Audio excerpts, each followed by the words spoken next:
ذبیح الله مجاهد چاته څنګه سخت اخطار ورکړ، ولې غوسه شو؟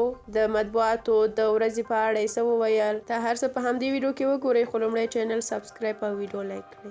د طالبانو د رژیم ویان او د دوی د اطلاعات او فرهنګ وزارت نشراتي معین ذبیح الله مجاهد د مطبوعاتو د ازادۍ د نړیوالې ورځې په مناسبت خپرو شویو راپورونو ته غبرګون ښودلی دی. نوموړي ویلي دي چې د طالبانو رژیم د رسنیو تر شا ولاړ دی او حمایت یې کوي. د مجاهد په وینا په افغانستان کې رسنۍ د قوانینو په دننه کې آزاد فعالیت او نشرات کولی شي. طالب ویان زیاتوي هغه رسنۍ چې د امریکایي ځواکونو له وتلو وروسته یې فعالیت درېدلی دی، عامل یې د طالبانو اسلامي امارت نه بلکې د تمویل له لاسه ورکول دي چې د بهرنیو ځواکونو او سفارتونو لخوا د خپلو موخو لپاره تمویلي دي.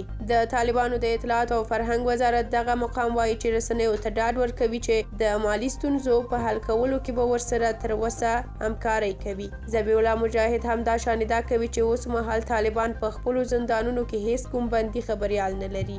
د په وینا که کوم خبریال د پوهاوي او وضاحت لپاره ځینو ادارو ته رابلل کیږي، دا د شکنجې او زنداني کېدو په معنا نه ده. د طالبانو د رژیم ویان زیاتوي په دې اړه د ځینو خواو اندېښنه پر ځای نه ده.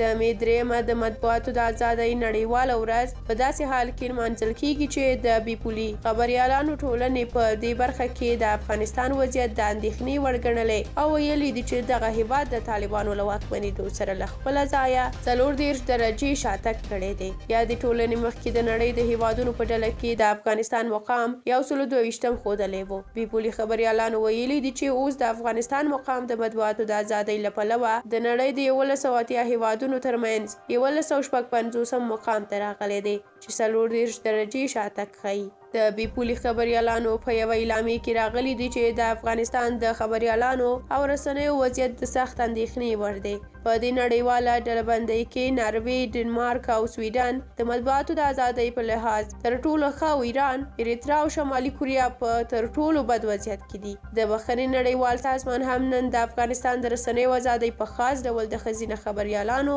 امنیت او وضعیت د سختې اندېښنې وړ ګڼلی دی. په دې اړه ستاسو نظر هم مهم دی. د خبریالانو سره د طالبانو د رویې په اړه مو خپل نظریات په کومنټ کې ولیکئ. تر بیا ښه وخت ولرئ.